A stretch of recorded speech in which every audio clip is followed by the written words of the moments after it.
Okay, good morning students. आज हम आपका एक नया चैप्टर स्टार्ट करने जा रहे हैं which is chapter number 13 and the chapter का नाम है black beauty.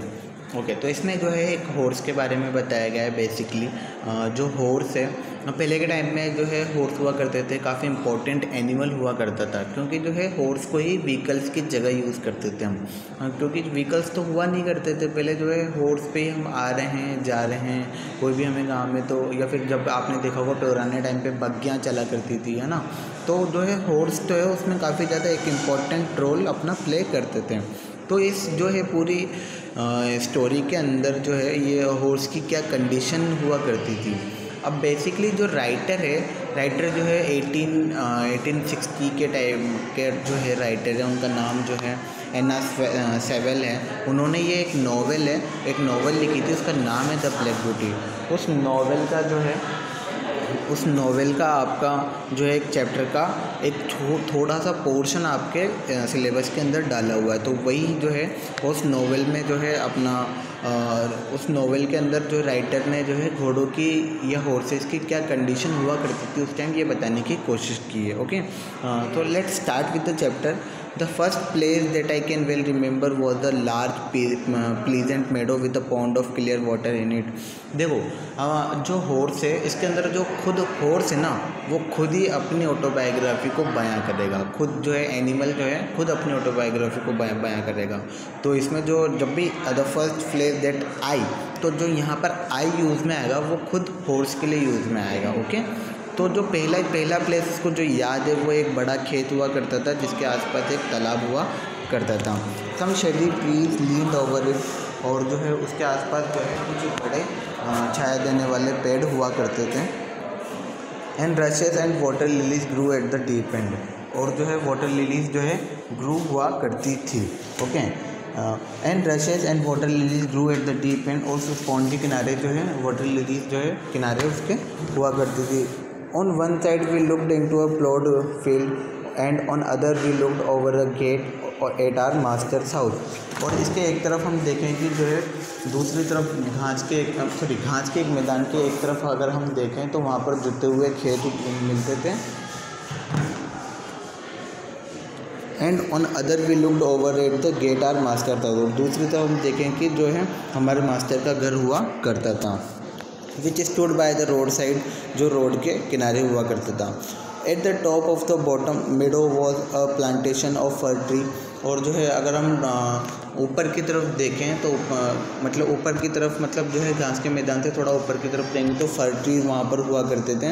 And at the bottom running brook overhung up steep bank, और बॉटम की तरफ देखें तो वहाँ पर जो है एक झरना जो है किसके अंदर गिरा करता था, झरना हुआ करता था जो किस में गिरा करता था आपका, वो आपके पॉन्ड के अंदर गिरा करता था। Well I was young I lived upon my mother's milk, जब मैं यंग था जो है मैं अपनी माता के दूध पर ही निर्भर हुआ करता था।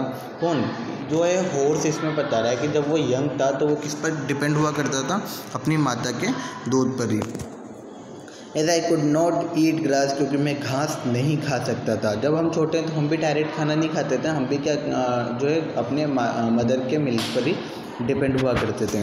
इन the day time I rain bye her side and at night I lay down close by her when it was hot, और जो है दिन के समय जो है मैं उसकी तरफ दौड़ा करता था और रात में जो है मैं उसके पास आकर बैठ जाता था। व्हेन इट वाज हॉट, जब गर्मी पड़ती थी, we used to stand by the pond at the shade of trees, हम जो है पॉन्ड के किनारे जाके पेड़ों के छाया के नीचे खड़े हुआ करते थे।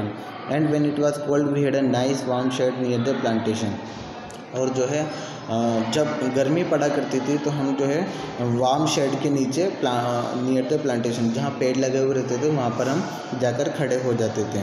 As soon as I was old enough to eat grass, जैसे जैसे मैं बड़ा हुआ और मैं घास खाने योग्य हुआ, my mother used to go out to work in the day, जो मेरी मदर है वो जो है काम करने के लिए बाहर जाया करती थी। And came back in the evening, और शाम को आ जाया करती थी।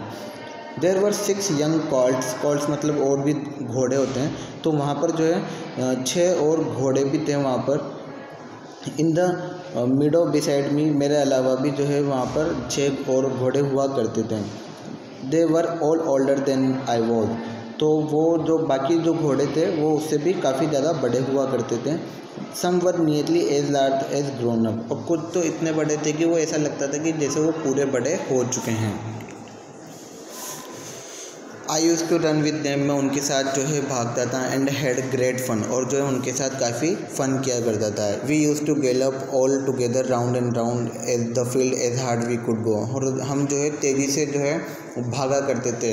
और जो मिडो का मतलब है वो बड़े बड़े घास के मैदानों में जो है हम तेज़ी से उसके चक्कर लगाया करते थे।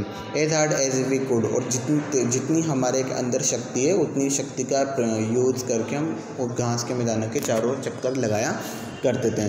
Sometimes we had rather rough day, कहीं पर हमारा दिन काफ़ी ज़्यादा रफ होता था। For they would frequently bite and kick as well as gallop, और क्योंकि जो हम एक दूसरे को काटते थे और हम एक दूसरे को किक लगाते थे। One day there was a good deal of kicking, my mother whinnied to me to come to her. Okay, एक दिन जब हम जो है खेल रहे थे और एक दूसरे को किक कर रहे थे तो मेरी माता ने मुझे बुलाया और उसके पास आने के लिए कहा। एंड देन शी सेड, और उसने कहा, I wish you to pay attention to what I am going to say to you, और मैं चाहती हूँ कि जो है मैं जो कहने चाह रही हूँ तुम उस पर पूरा अटेंशन दो। The colts who live here are very good colts, जो घोड़े यहाँ पर रहते हैं वो जो है काफ़ी अच्छे घोड़े हैं। But they are cart horse colts and of course they have not learn manner, लेकिन जो है वो बग्गी के आगे बांधे जाने वाले घोड़े हैं और जो है लेकिन उनको जो है बिल्कुल भी मैनर्स नहीं है। You have been well bred well born, तुम जो है एक अच्छी नस्ल के घोड़े हो और अच्छी परवरिश के साथ पैदा हुए हो।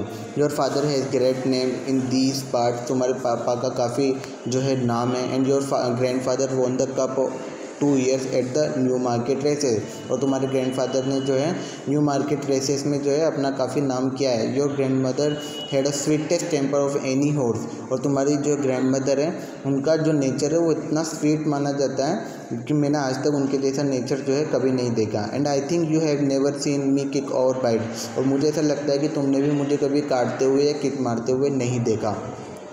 आई hope you will grow up gentle and good and never learn bad ways, और मुझे ऐसी उम्मीद है कि तुम भी जो है एक जेंटल घोड़े की तरफ बड़े होगे और कभी भी जो है बुरी आदतें नहीं सीखोगे। Do your work with a good will, एक जो है अपना काम जो है बिल्कुल सही तरीके से करो। लिफ्ट योर फीट अप, अपने पाँव जो है अच्छे तरीके से उछालो, है ना। Well when you trot and never bite or kick even in play, ठीक है। तो तुम्हें कभी भी जो है काटना और किक नहीं मारनी है, चाहे तुम भले खेल भी रहे हो, ठीक है।